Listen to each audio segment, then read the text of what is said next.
every morning. Well, that's right. Good Morning America. We're right here. We got you. We got you. We got you.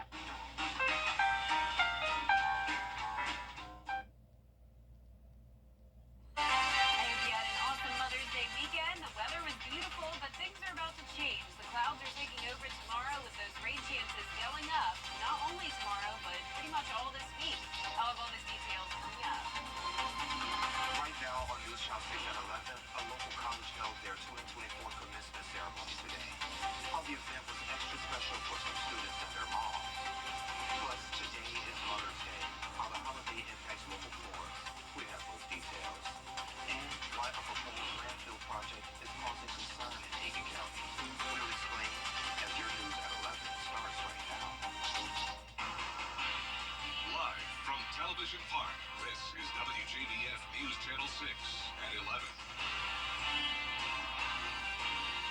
Good evening. Thank you for joining us. Happy Mother's Day. I'm Sean Cabbage-Stock. Coverage you can count on begins with Payne College celebrating its class of 2024 graduating on this Mother's Day. News Channel 6's Isabella Moody leads us off tonight. Although many family members were there to support their graduates, this was an extra special day for some mothers who were able to watch their children walk across the stage and see them graduate college. To spend my Mother's Day and watching my daughter graduate is the greatest gift of all. You watch them as they grow and just experience this moment on Mother's Day. It's words that you just can't explain. My mom is like my best friend, so her being here, like I couldn't have done this without her. So even when I got in there, I'm looking for her. So it was just like the best feeling to have her by my side through all of this. Many mothers could not have thought of a better way to spend their Mother's Day. Last semester was a little bit hard. We lost my dad at the beginning of the semester. But when we got notification that we were going to graduate, and notice I said this is our degree. This is a village girl. Everybody here raised her. When we found out that they were going to graduate on Mother's Day, we were ecstatic. There is not a better gift that I could have gotten this year. It could have been in Alaska. I would have been there. Just so proud. I'm so happy and I'm so proud. And I appreciate it. I love my baby. For some, this was special because of what their child has been able to accomplish. My baby was preemie, so when I had Faith, they told me that she would be slow to learn, she would have lesions on the brain, she would not be able to see, and she would be need assistance with walking. So today, she didn't need any of those things to get her degree. So this is a testimony all in itself. In Augusta, Isabel Moody, WJBF News Channel 6. Mother's Day is a big day for flower companies, and many have been working long and hard to make mothers happy.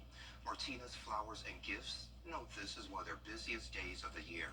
We're told on Mother's Day week, they do about 2,000 deliveries alone, while on an average day, they do about 60 to 75. They stay open longer hours on Mother's Day from 8 until 4, in case you need some last-minute items. Start prepping for Mother's Day about May 1st, so a lot of us are going on, and we'll be here all tomorrow too. So we're going about 2 weeks straight without a day off, and we put in long hours, but we're happy to make your Mother's Day dreams come true. We are our second busiest holiday. It only is second to Valentine's Day. They are still stocked with flowers, chocolates, and gifts for all Mother's Day needs. Meteorologist Jenna Petracci joins us now for a quick check of the forecast. Hey, Jenna. Hey, Sean. Well, we had a beautiful Mother's Day weekend. Of course, we had the rain and the thunderstorms last week, but just in time for the weekend, we cleared out, plenty of sunshine. The humidity was much lower as well. So overall, an awesome weekend. But we're about to go back to those rain chances starting quickly tomorrow morning. But in the meantime, it's dry outside as we take a look at our Terry Lambert Hyundai Skyview cam at Washington Road. No rain today, a cooler and more crisp morning, starting out at 52 on top of that lower humidity and a high of 82. Right now, those temperatures are still pretty warm. We're sitting in the 60s, 62 in Augusta, 65 in Louisville, 64 in Thompson, Wrightsville at 66, and 64 in Edgefield. The dew points are in the mid-50s. So earlier today, we had the 40s, but the dew points are starting to rise as we have more moisture moving into the CSRA. As I mentioned, the rain is on the way, so those dew points are climbing along with the cloud cover increasing across the CSRA. All high-level clouds at this time, not going to bring us any rain through around the 6 o'clock hour. We need a little bit more moisture around, and that'll happen around 8 o'clock tomorrow morning. morning. That's when we could see some light shower activity. In the meantime, most of the two-state dry. This is the batch of rain we're watching, though. There was some severe weather earlier in Louisiana and Texas, but now things are starting to weaken. And for us tomorrow, I'm really just expecting light rain showers. Can't rule out a little bit of thunder and lightning, but for the most part, this is just a rain event, and it'll start around 8 o'clock. Mostly cloudy but dry through the 7 o'clock hour with temperatures in the mid-50s. Now as we go into Tuesday, there will be another chance of rain and even some storms into Wednesday as well. And into the weekend, it will also be pretty wet. I'll have all the details on that with a look at the Futurecast coming up. But back to you, Sean. All right, Jenna, thank you. In 2014, Aiken County voters approved a 10-year, 1% sales tax for school reconstruction. This November, they may vote to renew it for campus renovations. You can give your input at several community meetings to help prioritize school facility needs for potential funding through a 1% sales tax renewal. The next meeting will be tomorrow at North Augusta Middle School. Other meetings will be at Silver Bluff High School, Langley Bath Clearwater Middle School, and South Aiken High School. All of those meetings start at 6 p.m. A proposed landfill project is stirring up controversy in Aiken County, with neighbors voicing their concerns. It's a little uncanny. They want to call it Rabbit Hill and clear out all of the land that the rabbits live on. The South Carolina Department of Health and Environmental Control received an application to replace the Hilltop landfill with Rabbit Hill on Dixie Clay Road. Hilltop is nearing capacity based on a recent report. The new location would be near neighborhoods, churches, and Jefferson Elementary. There have been records of a lot of unsafe gases that can travel off of landfills, and they're also toxic, especially to children. We got houses back over here, and what's going to happen is it's going to tie in, it's going to contaminate your water. Community members worry about traffic and emergency readiness, especially if landfill fires happen. They cite the size of the nearest fire stations as a concern. We didn't even know about the landfill, so how would we know if there was something to go wrong?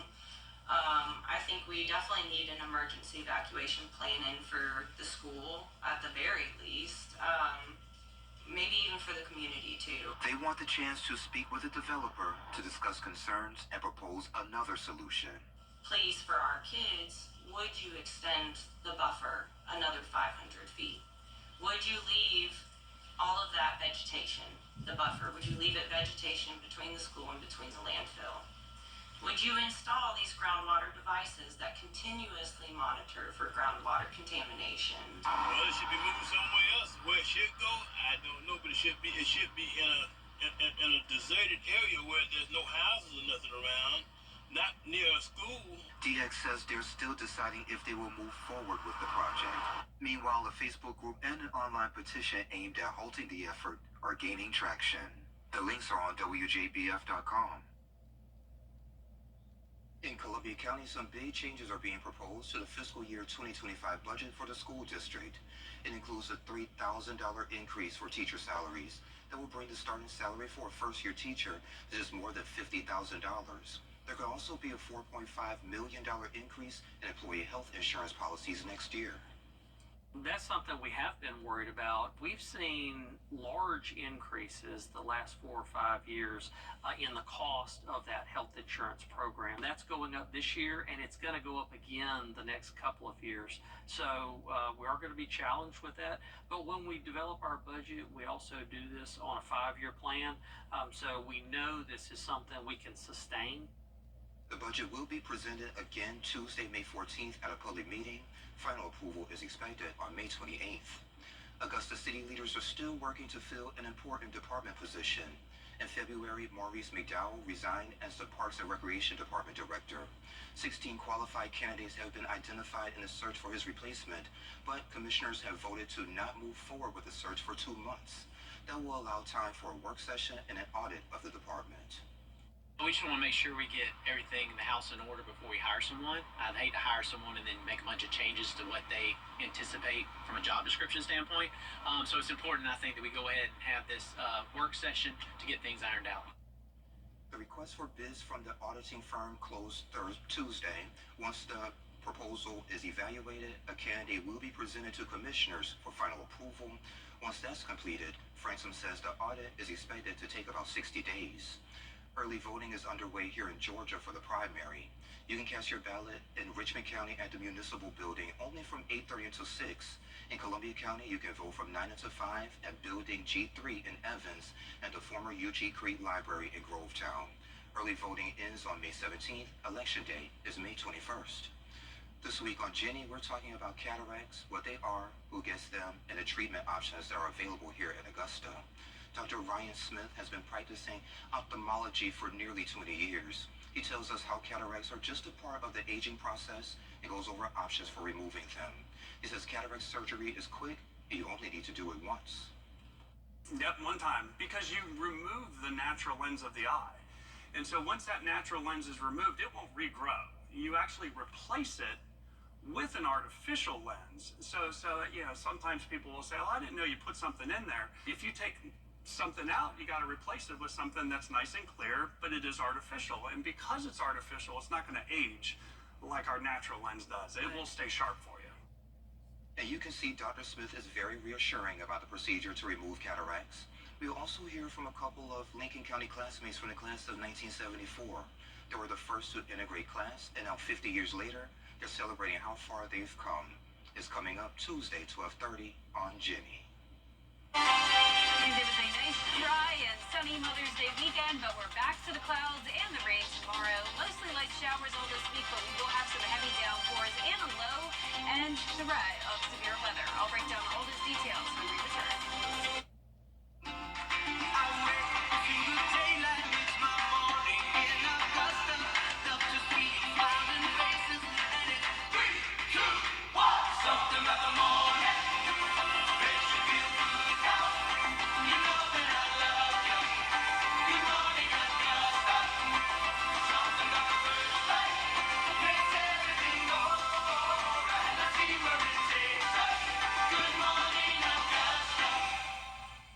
There's a lot to the baths that are different. They're owned, operated, and trusted. SuperSaverMobile.com. All your coupons online, all the time.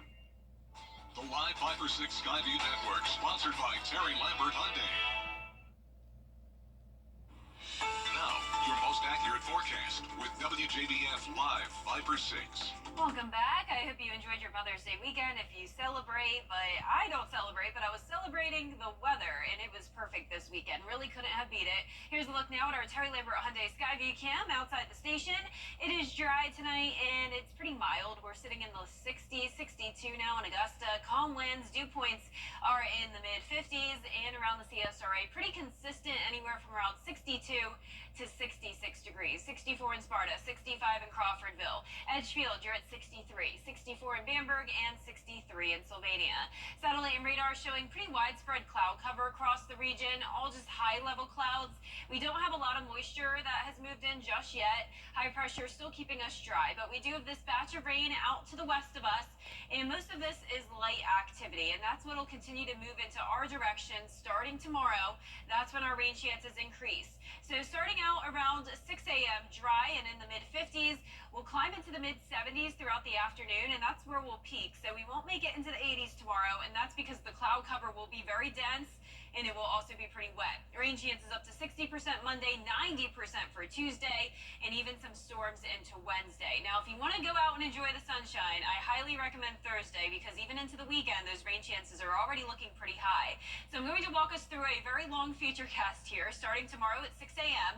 It still will be dry at this point, but as we see that increase in moisture around noon, that's when we'll have light showers around. Now, this even looks a little bit overdone. This will be some very, very light rain. Even this heavier stuff, still probably overdone. So definitely not a lot of storm activity tomorrow, if anything, not a lot of heavy rain. Now, as we go into Tuesday morning, we'll have these on and off showers, a bit of a break later on in the morning, but around 10, 11 o'clock into noon, that's when we'll have another round come in. We could see some heavier downpours with this, but it really won't be until late Tuesday night into Wednesday morning where that threat of some storms comes in. Notice these cells develop. Still a lot of uncertainty here, but as of now, this looks to be pretty much overnight into early Wednesday morning, and then the rest of Wednesday will be pretty much dry. So a little bit of a tricky forecast here, but for the most part, it's going to be cloudy, and we're going to have these on and off light showers. Notice the rainfall amounts really not looking that impressive, showing you how light this rain is going to be, really only up to around a half an inch to 3/4 of an inch.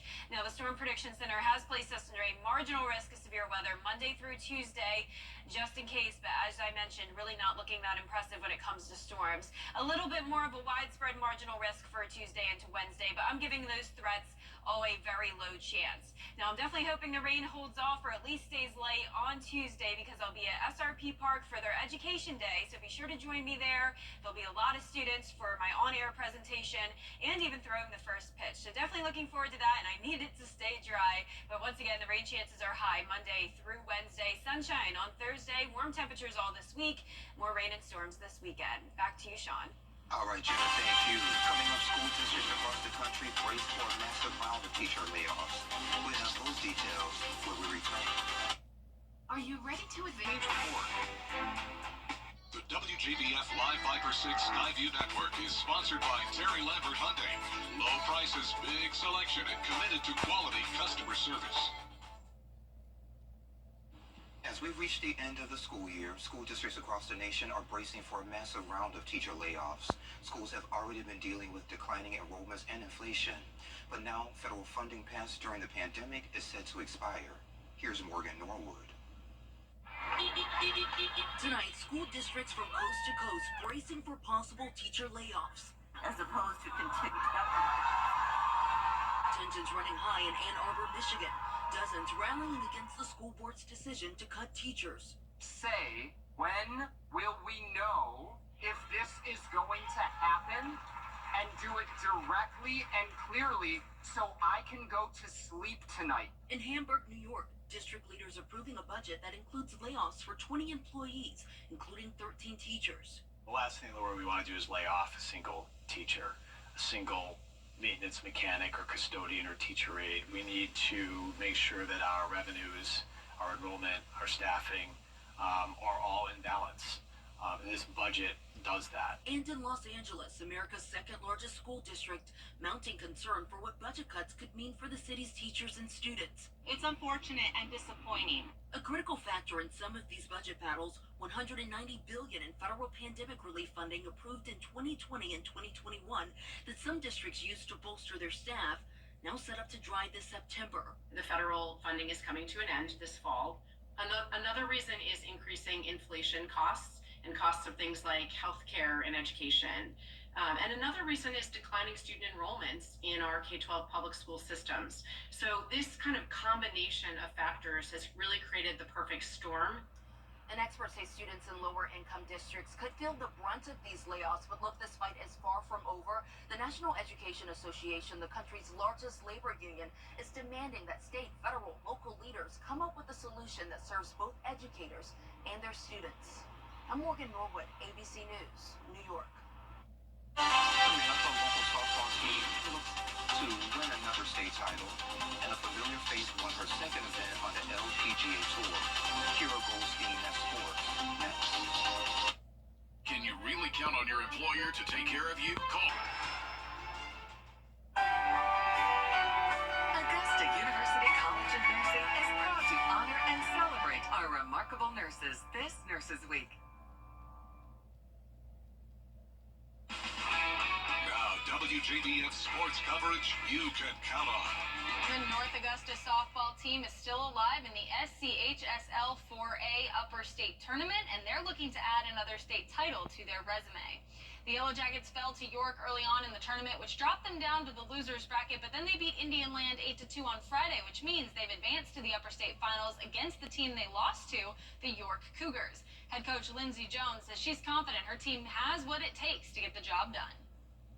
Same thing it's been all season long. Staying aggressive at the plate, limiting the strikeouts, staying aggressive on the bases, and playing clean ball. That's the biggest thing, is getting behind our pitcher. They're killing it in the circle. So if we can get behind them and have them trust our defense, then we'll play lights out. They have full faith in themselves, and we have full faith in them as well to play clean ball and keep the hitting going. The Yellow Jackets and the Cougars will face off at York on Monday night. In college baseball, the Clemson Tigers hit the road for a 3-game series against number 12 Wake Forest this weekend. They lost the first 2 games and looked to avoid a series sweep on Sunday, but they got out to a slow start. Trailing 4-0 in the top of the 4th, 2-on for Tristan Becerra. He'll hit a bomb out of the park to bring in 3 runs, cutting the deficit to 1, but that would be it. The Demon Deacons would ultimately get the win 13-3, earning the series sweep over Clemson. Over in the MLB, the Atlanta Braves look to earn a series sweep over the Mets. Top of the 6th, game tied at 1. 2-on for Marcell Ozuna. He'll bounce it up the middle for a base hit, which drives in the go-ahead run. Atlanta leads 2-1. Top of the 8th, game tied at 2. Ozuna again. This time he grounds it up the middle for an RBI. Ozuna's MLB leading 40th RBI put the Braves ahead 3-2. But the Mets would walk it off in the bottom of the 9th with a 2-run shot from Brandon Nimmo. New York earns the win 4-3, narrowly avoiding the series sweep. The Braves jump right into a 3-game series at home against the Cubs. Out on the links, the final round of the Wells Fargo Championship at Quail Hollow Club started with a tight race between Xander Schauffele and Rory McIlroy. Tied for the lead at 11 under, here's Schauffele on the par 5 7th. He'll sink his first and only eagle of the day to take a 2-stroke lead at 13 under.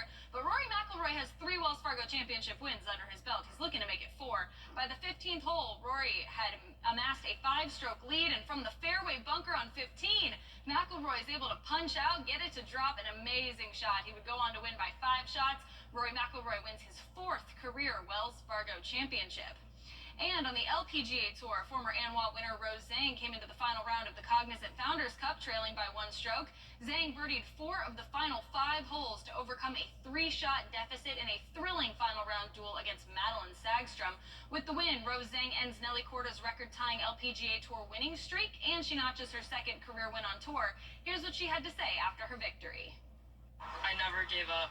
I always knew that I had something in me to just grind it out, enjoy the time, and Madeline's an extremely solid player, so without further ado, she was basically hitting every single shot next to the hole, making putts, and I had to prepare myself for the toughest challenge, but it's crazy that this happened. Getting a visual here, you can see that Zhang and Sagstrom were miles ahead of the rest of the field, with Gabriella Ruffles sitting in solo 3rd at 9 under par with a full 13 shots between her and Sagstrom. A huge congratulations to Rose Zhang, the winner of the 2024 Cognizant Founders Cup. And that does it for sports. Hey y'all, it's Jenna Petracci, WJBF News Channel 6 meteorologist. Join me for what is sure to be a home run education day. I'll be there at SRP Park to teach kids all about meteorology while also throwing the first pitch. It all happens on May 14th. Be a fan.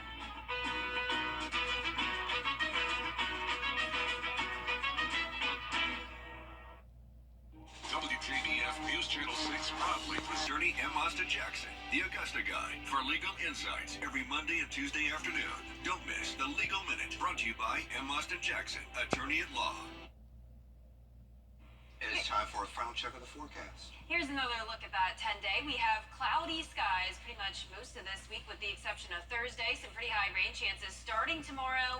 Mostly just light rain and then some heavier showers and storms possible Tuesday and into Wednesday morning. A little bit cooler, highs in the 70s for now. Back to the 80s starting on Wednesday. And then some pretty high rain chances again over the weekend. More showers into next week as well. I'm definitely hoping the rain holds off on Tuesday, guys. I definitely want to have a nice dry day for when I throw this baseball, and I'll be practicing tomorrow even with the rain. You're so excited. Look at you holding that glove. I know. Adorable. That's our report for now. Have a great week. Love you, Mama. Happy Mother's Day.